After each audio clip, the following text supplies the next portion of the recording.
जनसंवाद खबर में आपका स्वागत। अंतः सलीला में पानी हुआ गायब, सावन में भी सूखी पड़ी है नदी। दरअसल घोसी विधानसभा क्षेत्र के घोसी हुलासगंज मोदनगंज से गुजरने वाली फल्गु नदी कभी अंतः सलीला के नाम से जानी जाती थी।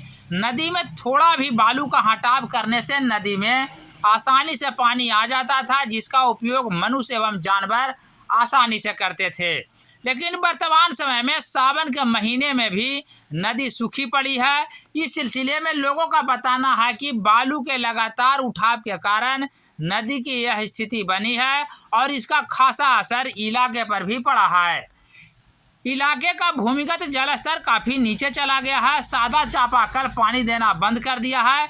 यही नहीं, पूरा नदी क्षेत्र झाड़ियों में तब्दील हो गया है, जिसमें हिंसक जानवरों का बसेरा हो गया है, जो कई लोगों को अपना शिकार भी बना चुके हैं। नदी की हुई इस दुर्दशा का खामियाजा आम लोग भुगत रहे हैं। इस रिपोर्ट में आप देख सकते हैं किस प्रकार नदी सूखी पड़ी है और पूरा बंजर में तब्दील है।